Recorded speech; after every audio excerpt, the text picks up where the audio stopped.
जानकी बाबू ए century जड़े बड़ statesman थिले। ओडिशा पाई एवं शिल्प पाई एटा गोटे गोल्डन बिगिनिंग थिला। इंडस्ट्री इकोसिस्टम सेटा तैयारी होता जानकी बाबू समय रे। जो सरकार चलैवार दक्षता निश्चय आम समस्त गोटे भल दिग एवं भल शिखिबार विषय बोली मु कहबी।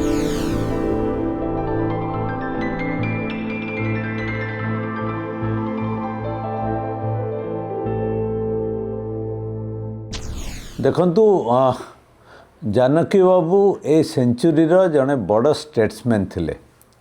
से केवल जड़े पॉलिटिशियन नथिले, से जड़े भल एवं बड़ स्टेट्समैन ओडिशा पाई। एवं जेतेबेले ओडिशा रे शिल्प बोली किछि नथिला बा ओडिशा रे एमएसएमई रो प्रभाव एवं प्रसार बहुत कम थिला, जेतेबेले बेरोजगारी गोटे पीक रे पहुँची थिला एवं आमे सबु जिनिस कलकत्तारू बा रायपुररू बा भाईजागरू किणाकिणी करूथलु। से समय रे आमर जो पोटेंशियल ताकू नहीं श्रीजुक्त जानकी वल्लभ पट्टनायक जिते चीफ मिनिस्टर थिले गोटे स्लोगान देइथिले, आह्वान देइथिले जे 1000 दिन रे 1000 शिल्प प्रतिष्ठा हबो। जदिओ से समय रे विरोधी माने किछिटा तांकर क्रिटिक्स थिले, किंतु मु कहबी जे एइटा शिल्पर मूलदुआ पड़िथिला। ओडिशा भितरे ओडिशा बाहरु उद्योगी माने नुआ नुआ एंटरप्राइज स्टार्ट करथिले। आमे जदि देखिबा ओडिशा भितरे युव उद्योगी माने ट्रलर बिजनेस टू आरंभ करी छोट छोट इंडस्ट्री छोट छोट कारखाना बसैथिले। एवं से समय रे ओडिशा बाहरु मेनली कलकत्ता एवं आमर आखपाख एरिया रे जो माने अछंती जार प्रोक्सिमिटी ओडिशा को भल, से माने ओडिशा रे आसी स्मॉल मीडियम एवं सेमी मीडियम ए इंडस्ट्री मान स्थापन मध्य करथिले। एवं मंचेश्वर कहतु चंदका कहतु एवं जो आखपाख इंडस्ट्रियल इस्टेट सबू डेभलप करथिला। एवं जो आज जो शिल्पर गोटे वातावरण आमे देखुचु तार मूलदुआ पड़िथिला से जानकी बाबू समय रे।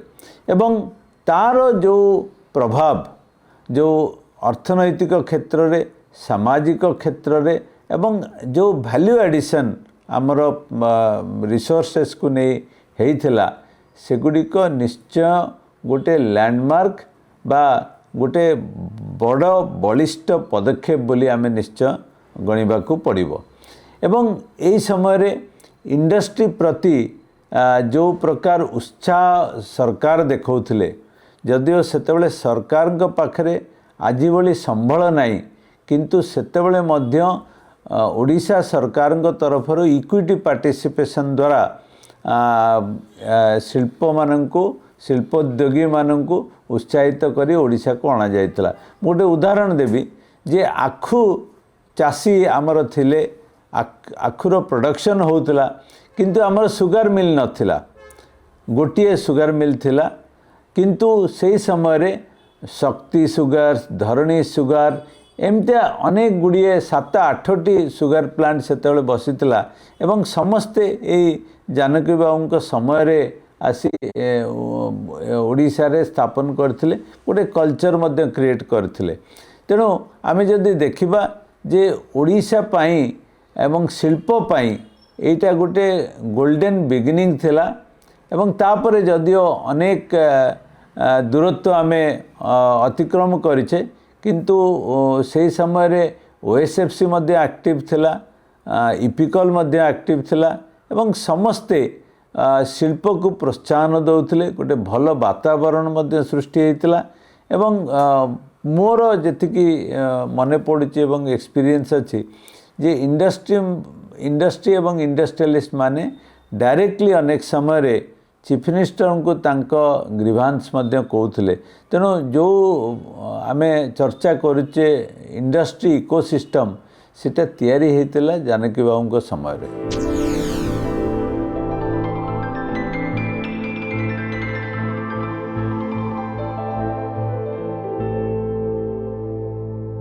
देखंतु आम जदि ओडिशार इतिहास को जिबा, ओडिशार अर्थनैतिक स्थिति दुर्बल थिला एवं ओडिशार इंफ्रास्ट्रक्चर मध्य बहुत दुर्बल थिला एवं सही समय रे पॉलिटिकल इनस्टेबिलिटी भितरे जेतेबेले आमर मन अच्छे आम सब कॉलेज रे पढ़ुथुलु से समय रे जेतेबेले से आसीथिले 1980 मसीह रे दायित्व नहीं दुईटा टर्म सेतेबेले थिले एवं परवर्ती समय रे 95 मसीह रे तृतीय थर पई क्षमता को आसथिले।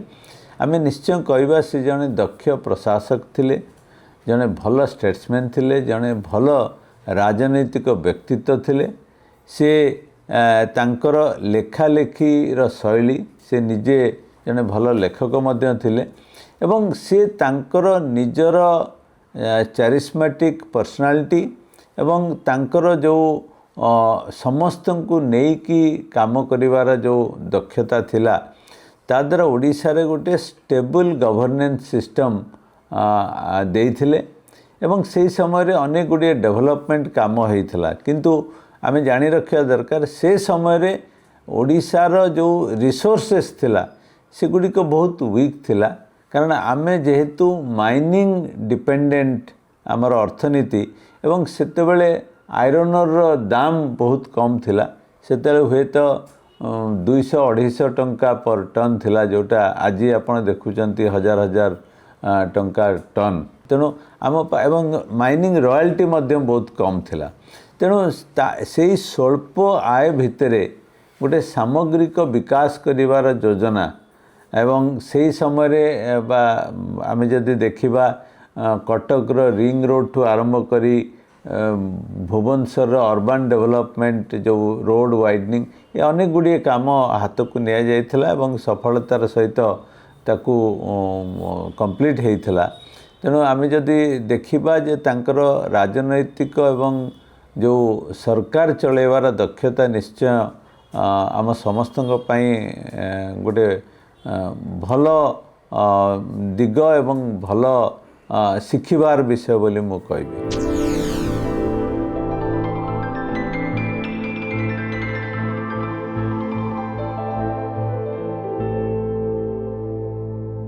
नहीं मु तो कहबी मोर जदि सुजोग मिलता आमे 1997 मसीह मु जेतेबेले ओडिशा सरकार गोटे डेलीगेशन जाइथिला यूएसए जानकी पट्टनायक नेतृत्व रे as the honourable chief minister that time मु से डेलीगेशन गोटे सदस्य थिली। आमे अमेरिकार विभिन्न जगह को जाइथिलु एवं सेठी अमेरिकन जो माने अछंती नॉन रेसिडेंट इंडियन उद्योगी माने सेमानक संगे चर्चा करी सेमाने किभली ओडिशा रे शिल्प प्रतिष्ठा करेंगे से विभिन्न प्रकार योजना चेष्टा करा जाइथिला।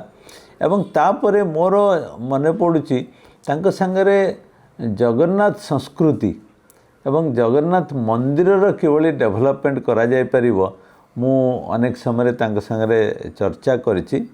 एवं मोर आउ गोटे एक्सपीरियंस होची आसाम रो दुईटी जगार